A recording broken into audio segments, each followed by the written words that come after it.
Assalamualaikum warahmatullahi wabarakatuh. Selamat bertemu kembali anak-anakku kelas 9. Mari kita lanjutkan materi IPS kita bab 2 tentang dampak globalisasi.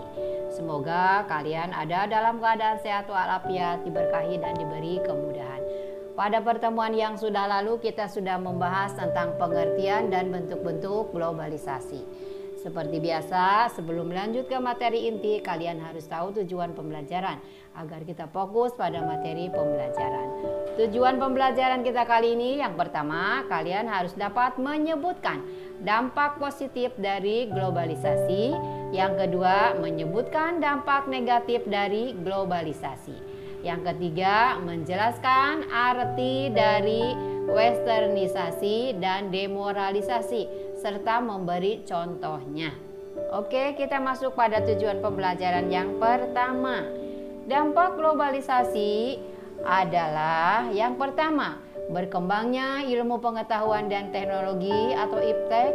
Yang kedua, meningkatnya efektivitas dan efisiensi. Yang ketiga, perekonomian suatu negara semakin meningkat.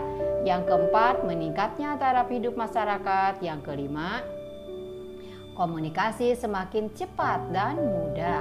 Kemudian yang keenam, berkembangnya dunia pariwisata. Kemudian yang ketujuh, perkembangan alat komunikasi dan keterbukaan informasi.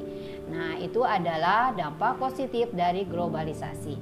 Kita masuk pada tujuan pembelajaran kedua dan ketiga. Yang pertama adalah dampak negatif dari globalisasi.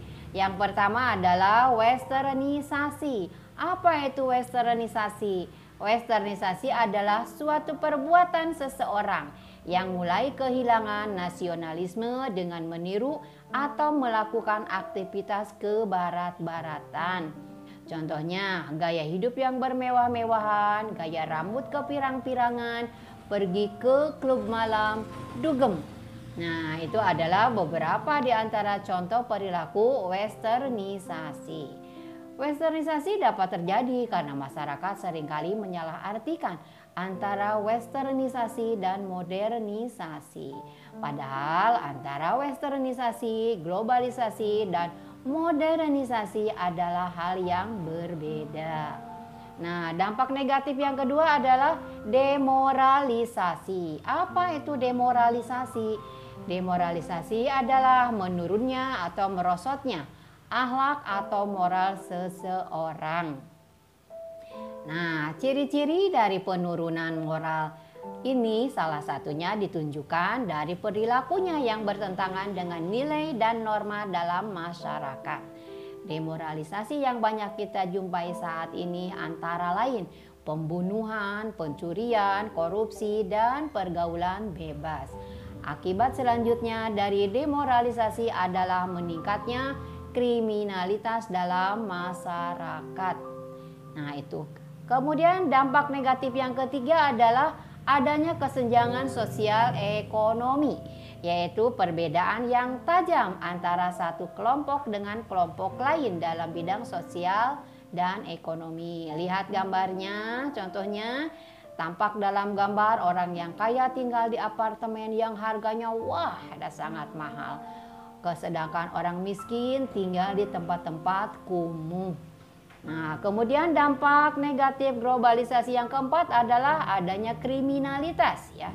Kemudian yang kelima, pencemaran lingkungan. Yang keenam, kenakalan remaja. Nah, kenakalan remaja ini adalah semua perbuatan anak remaja usia belasan tahun yang berlawanan dengan ketertiban umum atau bertentangan dengan nilai dan norma yang diakui masyarakat, yang ditujukan pada orang, binatang, atau barang-barang yang dapat menimbulkan bahaya atau kerugian pada pihak lain. Contohnya adalah melakukan tawuran, kemudian vandalisme. Nah, semoga kalian sebagai pelajar jangan melakukan hal yang seperti ini ya.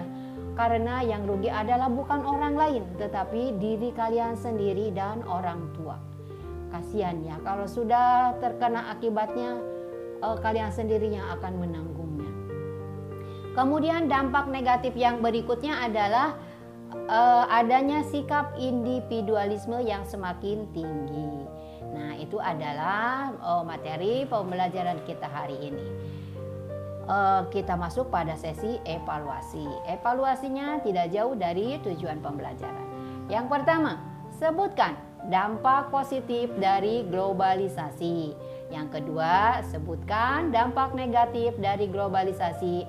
Kemudian yang keempat, jelaskan arti dari dan beri contohnya. A. Westernisasi, apa artinya? Beri contohnya.